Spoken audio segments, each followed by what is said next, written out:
3 రోజులు అయింది. ఎందుకు ప్రభుత్వం ఇంకా చర్చలు పిలవట్లేదు? ప్రస్తుతం నడుస్తున్నది కదా మేడం, చర్చలు అయితే నడుస్తున్నాయి. చూడాలి, వేచి చూద్దాము ఏమవుతుందో. చర్చల తర్వాత దాదాపు చాలా రోజుల నుంచి ఆర్టీసీలో పని ఒత్తిడి ఉంది, హరాస్మెంట్ నడుస్తుంది అంటున్నారు. ఎలాంటి ఒత్తిడి ఉంది, ఎలాంటి హరాస్మెంట్ జరుగుతుంది? మేడం పొద్దున 6 గంటలకు డ్యూటీ ఎక్కుతారు మేడం, 5 గంటలకు ఎక్కుతారు. 5 గంటలకు ఎక్కిన వాళ్ళు 8 గంటలు లెక్క పెట్టుకోండి, మధ్యాహ్నం వరకు రావాలి. వాళ్ళు రాత్రికి వస్తారు, 10 గంటలు 12 గంటలు 14 గంటలు డ్యూటీ చేస్తారు మేడం. అదే 8 గంటల జీతమే ఇస్తారు, ఎక్కువ ఏమి ఇయ్యరు. ఓడి ఇవ్వరా? ఓడి ఏముండదు. ఒకప్పుడు ఉండే దాని ఒక గంటకు ఓటీ అని ఇస్తుంటే దాన్ని డబ్బులు కట్టిస్తారు, గంటకు ఇంత ఎక్కువ అయిందని చెప్పి. అవన్నీ ఏం లేదు, ఫుల్ ఆపరేట్ చేయాలి, అన్ని కిలోమీటర్లు తిప్పాలంటారు. వాళ్ళకి నీళ్లు లేకుండా అన్నం లేకుండా మొత్తం డ్యూటీ చేసుకొని వస్తారు మేడం. గ్యారేజ్లో కూడా అంతే, పొద్దున్న 8:30కు రావాలి, 5 గంటలకు పోవాలి, 10:30కు రావాలి, 7 గంటలకు పోవాలి ఒక షిఫ్ట్. వాళ్ళు 3-4 గంటలు ఎక్కువ చేస్తారు. చెప్పడం అంతే, చేస్తావా చేయవా అంతే. చెప్పుకోకుండా లోపలికి వస్తే అన్నీ తెలుస్తాయి. ఇప్పుడు ఏంటంటే బయటకు వచ్చారు, అందరు కడుపులోకి వెళ్ళి బయటకు వస్తున్నాయి మేడం. అది ఆర్టీసీలో మీరు ఏం చేస్తారు? ఆర్టీసీలో నేను మెకానిక్, కోచ్ బిల్డర్.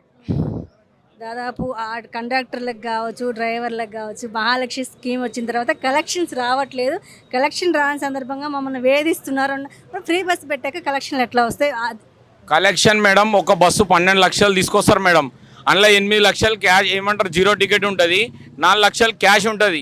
ఆ 8 లక్షలు క్యాష్ కాదంటారు యాజమాన్యం, అది క్యాష్ కాదు, 4 లక్షలు 4,000 పైసలు అంటారు. అవి ఇంకా 4,000కి ఇంకా తీసుకురా టికెట్ల పైసలు తండి. అది వస్తాయా పోతాయా అనేది డౌట్ అన్నట్టు. అది 8,000 పైసలే, ఇటు 4,000 పైసలే, మొత్తం 12,000 తెచ్చినా కానీ అవి పైసలు కానీ లెక్కల కిందకి వస్తుంది అన్నట్టు. 8,000 ఓన్లీ 4,000 కౌంట్ చేస్తారు. అది అట్లా నడుస్తుంది. దాదాపు మీ డిమాండ్స్ మెయిన్ 3 ఉన్నాయి, పిఆర్ఎస్ కావచ్చు, విలీనం కావచ్చు. మరి ఎందుకు ప్రభుత్వం ఆల్రెడీ మీకు హామీ ఇచ్చిన భాగంగానే ఉంది కదా, మరి ఎందుకు దాని మీద దృష్టి పెట్టట్లేదు ప్రభుత్వం? దృష్టి పెట్టట్లేదు అంటే వీళ్ళకు ఏమి ఇచ్చినా ఒక్కటి ఏమైనా చేస్తారు వీళ్ళు.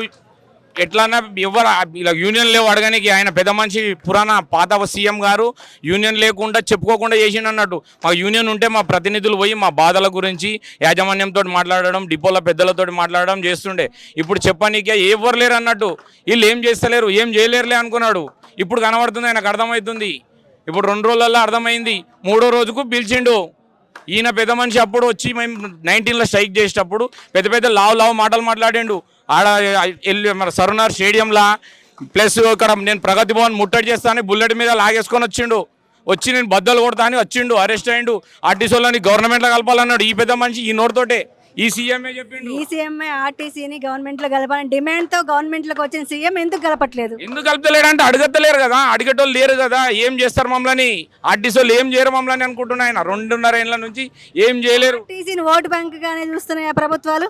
ఆ ఓటు బ్యాంక్ 100% మేము కాంగ్రెస్ గవర్నమెంట్ వస్తే మా బతుకులు మారుతాయని కాంగ్రెస్ పార్టీని ఓట్లేసి గెలిపించుకున్నాం. కానీ ఏం చేస్తలేడు ఆయన, 100% ఏం చేస్తలేడు. ఏం చెయ్యరు అనుకోండి, కానీ ఇప్పుడు చేస్తారు ఉత్తగా. అందరికీ తెలుసు ఆర్టీసీ వాళ్ళతో పెట్టుకోవద్దు, అగ్గితోటి పెట్టుకున్నా ఒకటే అని తెలుసు. కాకపోతే వీళ్ళకి యూనియన్ లేవు కదా, పెద్ద ఎవరు మాట్లాడేటోళ్ళు లేరు అనుకున్నాడు. కానీ జేఏసీ ఉంటుంది, యూనియన్లు ఉంటాయి, అన్నీ ఉంటాయి. మేము అడిగేది ఆయన చెప్పిందే. ఆయన ఏం చెప్పిండు, విలీనం చేస్తాడు పెద్దది ఒకటే, తర్వాత యూనియన్లను పెడతాడు, పిఆర్సీలు ఇస్తాడు అంతే. ఆయన 2 ఇడ్లీలు ఒక వడ ఇస్తాడు, ఒక ఛాయ్ తాపిస్తాడు. గవి అడుగుతున్నాం. మాకు బిర్యానీలు తినబెట్టు, దోశలు తినబెట్టు, పన్నీర్ బిర్యానీ, చికెన్ బిర్యానీ, మటన్ బిర్యానీ అడుగుతలేం మేము. ఆయన చెప్పిన 3 మాటలు 3 అడుగుతున్నాం. 2 ఇడ్లీలు, ఒక వడ, ఒక ఛాయ్ అంతే.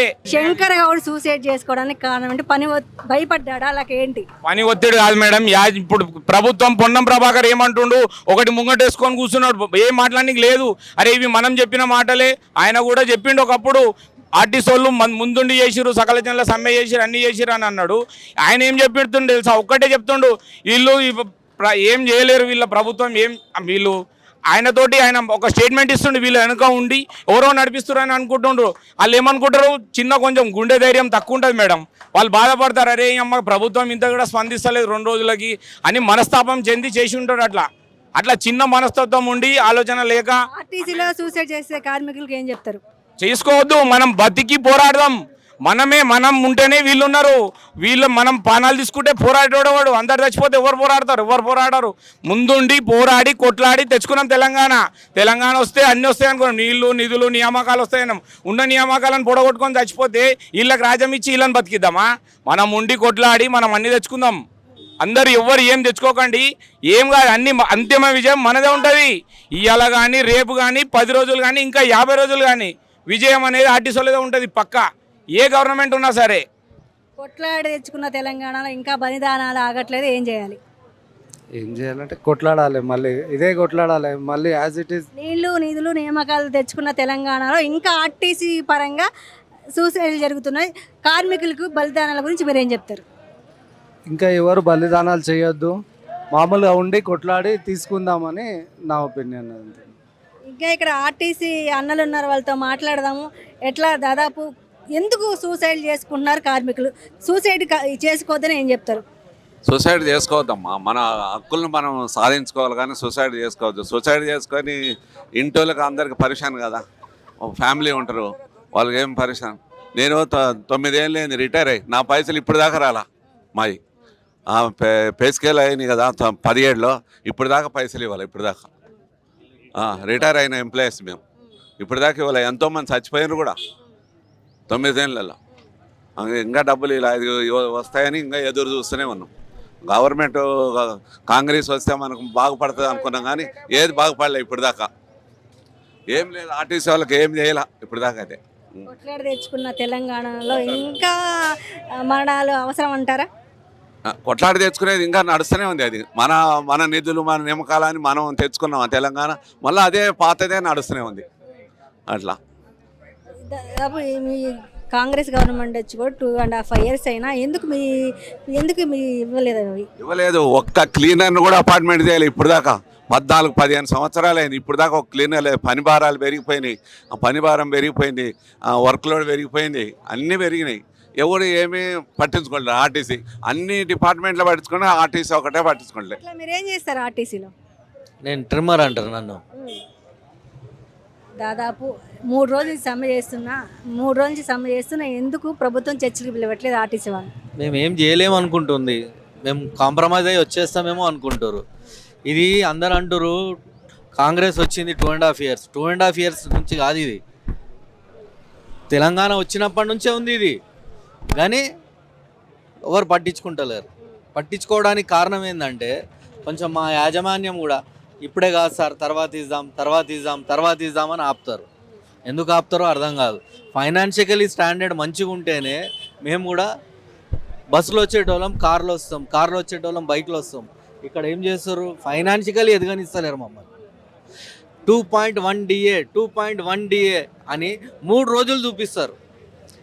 ఏ సంవత్సరం బేసిక్, ఏ సంవత్సరం పే స్కేల్ మీద ఆ 2.1 DA ఇస్తారు. అంటే 100కు రూపాయి 1 పైసా. 2.1 అంటే 2.1 అంటే లక్షలో వేలో కాదు. 2.1 అంటే 100కు 2 రూపాయల 1 పైసా. అందులో 14% ట్యాక్స్ కట్ అవుతుంది మాది. ఏం పెరిగినట్టు చెప్పండి? 3 రోజులు చూపించారు టీవీలో. ఇంట్లో చదువుకోని వాళ్ళు ఉంటారు కొందరు, వాళ్ళు అనుకుంటారు చాలా పెరిగింది జీతం అని. 2.1 DA ఎప్పటి బేసిక్లు ఇస్తారండి? మాకు ఇప్పటికి 2.5 బేసిక్స్ కావాలా. ఎవ్రీ 4 yearsకు మా పే స్కేల్. మరి ఎందుకు చేస్తలేరు? మీకు తెలీదా? కాంగ్రెస్ గవర్నమెంట్ ఉన్నప్పుడు ఇంతకుముందు రాజశేఖర్ గారు కానీ వీళ్ళంతా చాలా బాగా చేశారు మాకు. వీళ్ళు వచ్చిర్రు, ఎందుకు వచ్చిరో తెలుస్తలేదు. ఎందుకు గెలిపించినామో అని మేము కూడా షేమ్ ఫీల్ అవుతున్నాం. ఎందుకంటే మమ్మల్ని అడ్డు పెట్టుకొనే అదే ప్లేస్లో మేము తెలంగాణ అజిటేషన్ చేసేటప్పుడు రోజు వచ్చి ఆడ ఒక న్యూస్ పేపర్ చేతిలో పట్టుకొని వచ్చి ఆడ కూర్చొని వండుకొని తింటాం మేము. 45 to 53 days అనుకుంటుంది. మీరు వండుకొని తింటా అంటే ఒకటి గుర్తొచ్చింది, తాండూరు ఎస్పీ ఆర్టీసీ కార్మికులు ఏమైనా నిరసన చేస్తే వంట సామాన్ ఇవ్వద్దు అంటారు. దీన్ని ఎట్లా చూస్తారు మీరు? ఆయన మంచే కాదు. ఎందుకంటే కార్మికులు ఉంటేనే ఆయనకు డ్యూటీ ఉంటుంది.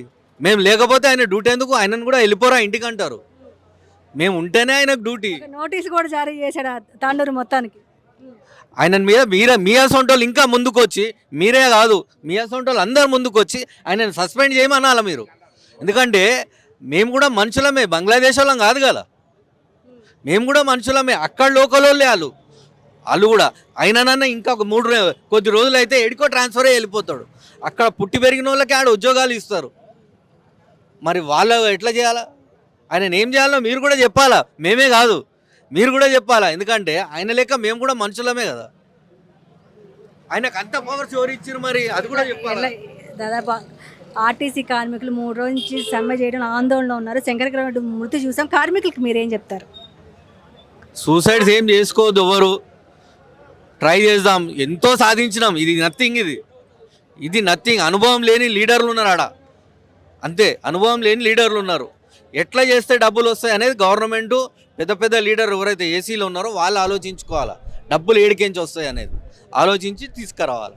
అంతేగాని డబ్బులు లేవు డబ్బులు లేవు డబ్బులు లేవు, డబ్బులు రావండి, డబ్బులు రావు. మరి నడిపేలేదా ఇంతకుముందు ఉన్న వాళ్ళంతా? మా ఎండీలే నడిపించారు. గవర్నమెంట్కి ఇప్పుడు పోతారు, 10-15 ఏళ్ళ నుంచి గవర్నమెంట్ దగ్గరికి పోతారు. గవర్నమెంట్ దగ్గరికి పోలేదు, మా ఎండీలే నడిపించారు. అంత ఉండే నాలెడ్జ్ లేని వాళ్ళని తీసుకొచ్చి మీరు ఇట్లా పెట్టుకుంటే ఇట్లనే అవుతుంది మరి.